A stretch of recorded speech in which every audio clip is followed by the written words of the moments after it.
Dena, Mottola, Jaborska from New Jersey Citizen Action. I think she's gone? Okay, but she submitted written testimony? She's here. No, she is here. She came back. Opposed to the nomination. Matt Shapiro, New Jersey Tenants Organization. Is Mr. Shapiro still here? Yep. Okay. While those people are making their way up, there are some others that have signed up but are not wishing to testify. That's Richard Barber, Senior, New Jersey State NAACP Conference, opposed to the nomination and has submitted written testimony. Dominic Marino, Professional Firefighters Association, New Jersey, opposed to the nomination. No need to testify. Michelle Liebtag, CWA, Local 1036, opposed to the nomination. No need to testify. Greg Quinlan, New Jersey Family First, opposed to the nomination. Written testimony submitted. No need to testify. Okay, that is everyone who signed up. Go right ahead. Good afternoon, everyone. We're going to try to stay to 3 minutes. Yep. I'm Dena, Mottola, Jaborska. I'm the program director with New Jersey Citizen Action, and I thank you for including me and the other members of the public here today to speak. New Jersey needs a fair and balanced independent Supreme Court. Never before in history of this state have we faced the possibility that the New Jersey Supreme Court would be anything but a 4-3 court, and never before has a governor believed that it was his right to throw the court in one ideological direction or another. Past governors understood that the Supreme Court was a place where legal scholars met to hear evidence, interpret the law, consider legal precedent, and make decisions in the best interests of the state. They believed that a political balance of ideologies held by the justices was necessary for the court to do its work. Every other governor who's come before, who has appointed at least 3 people to the Supreme Court, has appointed at least 1 member who's of the opposite political party of their own. In charging ahead with these nominees, Governor Christie has broken with this tradition, and if you approve one or both of these nominees today, the Supreme Court will be more partisan and divided than it's ever been in history. But the governor has done more than just propose nominees that would unbalance the court. He has gone one step further by working to expand his influence over the court and the court's work. And that is what is even more objectionable to me.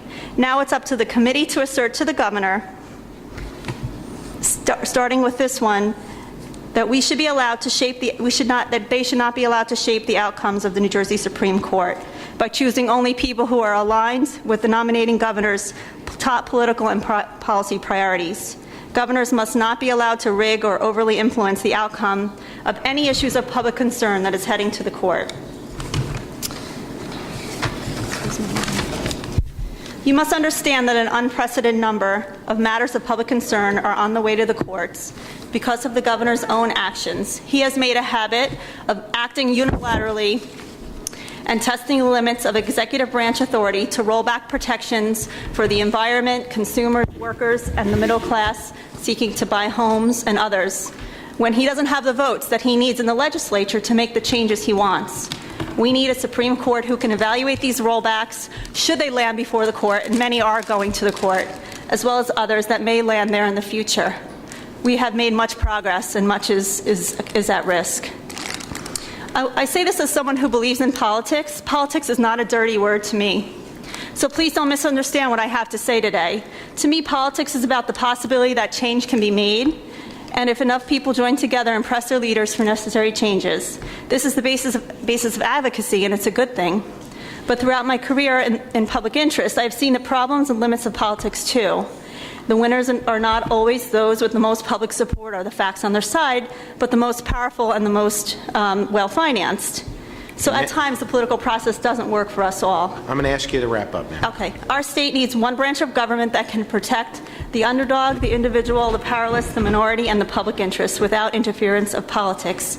I fear living in a state where only politics may shape law and policy and where there exists no meaningful checks and balances on the more political branches of our government.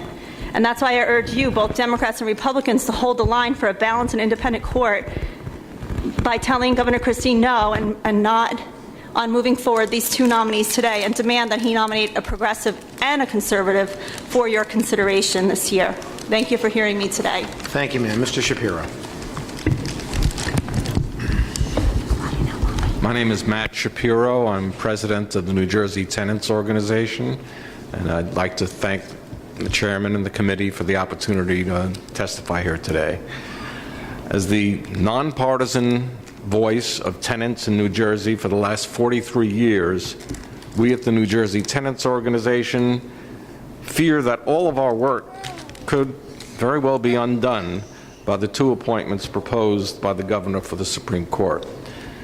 A while back, several major Supreme Court decisions changed the landscape of landlord-tenant relations.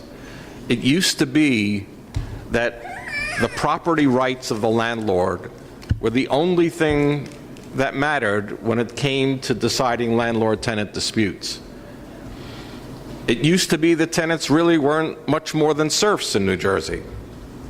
That changed in 1970 when the Supreme Court decided the Morini versus Ireland decision and established the warranty of habitability. That warranty requires landlords to maintain rental homes in a healthy, safe, and livable condition. The human rights of tenants suddenly mattered. We were part of the equation. In 1973, the court handed down another landmark decision in the case of Nganamort versus Fort Lee. It decided that municipalities had the right to protect their residents against rent gouging by enacting rent control ordinances. To be sure, landlords couldn't be prevented from earning a reasonable return, but towns could now protect tenants against unreasonable rent increases. Tenants' human rights mattered. These two decisions, and many others that followed, formed the basis for the modern landlord-tenant relationship, one that is based both on the property rights of the landlord and the human rights of the tenant. To be sure, the landlords still have the advantage, but at least tenants are in the game. We are very concerned that a right-wing court may reverse these landmark decisions and send the rights of tenants back to the dark ages. It is absolutely critical that we know where the two nominees stand on these principles established by the court. Clearly, there will be a political imbalance on the court if these two nominees are approved. The question for us is, will there also be a philosophical imbalance so wide that the rights of tenants will be destroyed? We call upon the members of this committee to find out in no uncertain terms where these two nominees stand on the issues we have raised. If their answers are unsatisfactory or if they don't answer for any reason, we feel they should be rejected. The 1.1 million families in New Jersey who rent their homes are counting on you to protect them and their way of life. Thank you. Thank you, sir. That concludes the public's comments regarding the nominee.